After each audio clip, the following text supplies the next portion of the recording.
Some of London's finest restaurants are in Soho's Charlotte Street. Tim O'Leary's customers come by cab and in fine cars, so who had come to visit him in this one? He was never to find out. The wreck just sat there for 5 whole weeks. The copper on the beat didn't seem wildly interested. The wreck went on, sitting there, and sitting, and sitting. Some people got some pleasure out of it. Some of them even took bits of it away, but not enough for Mr. O'Leary. Outside his door, it was also in his hair and on his nerves. Nobody could deliver direct to his restaurant, either goods or customers. And sightseers brought no business.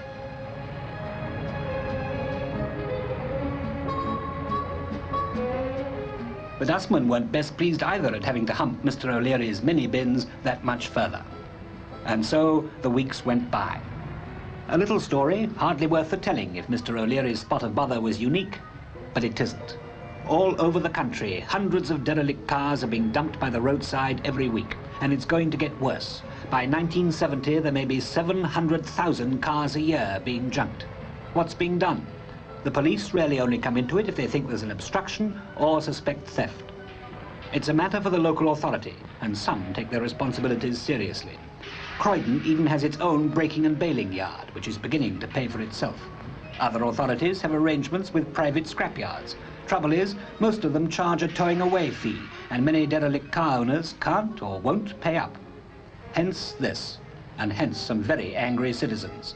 This wreck had lain here for weeks. Within 24 hours of the slogan's appearing, it was taken away and another with it. Coincidence, of course.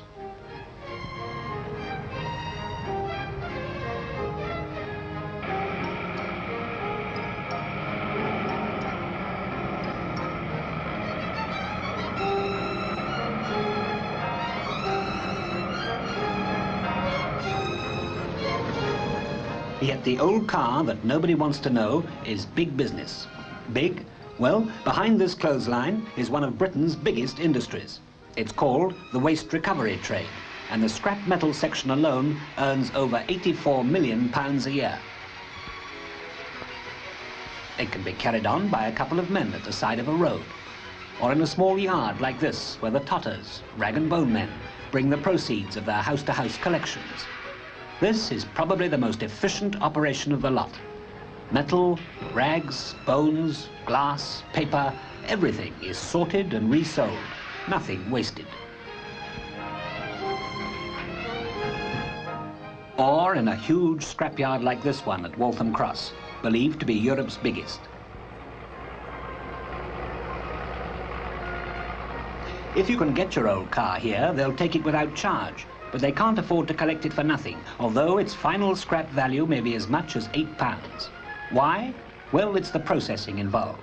First, the car has to be fired, all the wood and upholstery burnt out, all the non-ferrous metals, copper tubing and the like, disposed of. Newer cars are a different proposition.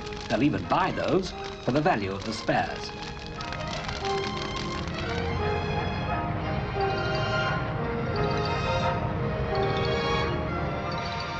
Then the wreck has to be cut into manageable sections, more labor costs. The cut sections then have to be transported to the crusher.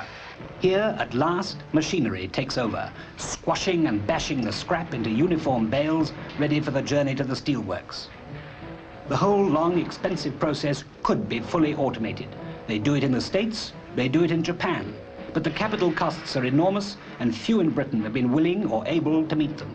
But there are signs of change, and here is one of them. It's the world's largest car crusher, designed in America, but built in Britain, now being demonstrated for the first time. It'll travel the country, call at the dumping grounds, and crush up to 1,000 cars a week, sometimes 2 at a time.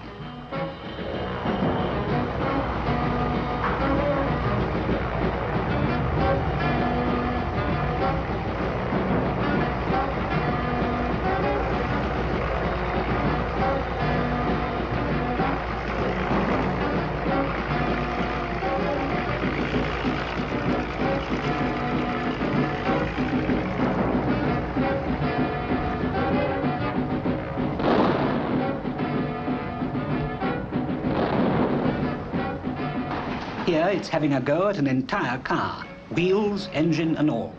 But it won't normally do this. In any case, the resulting mixture would be almost useless for scrap. The derelicts will still have to be burnt and stripped, so much of the problem will remain unsolved. Fully automated car disposal is still in the future, in Britain anyway.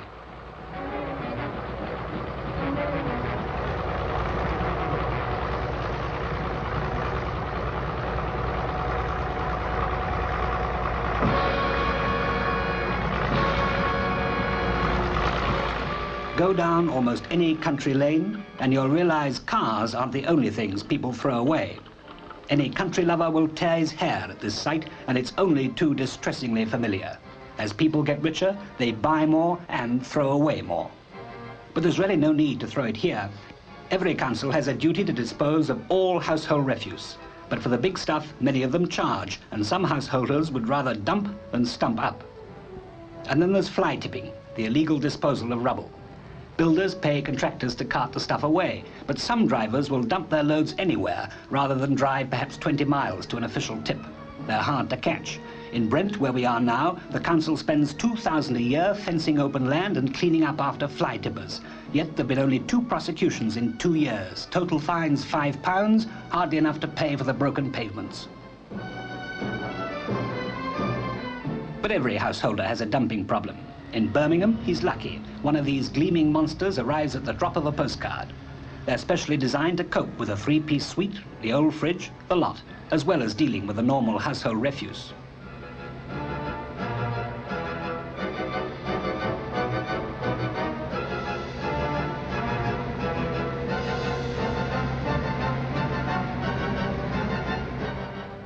Yes, they'll take the old clock as well, and they won't charge a penny piece for any of it.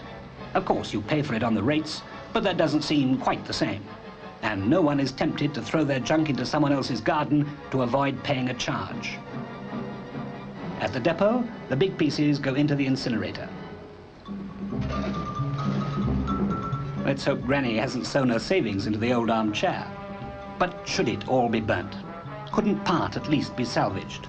The metal, this time the old fridge, follows the familiar process and may in time become part of a new fridge. It'll also be part of the 100,000 a year Birmingham earns from selling its salvage.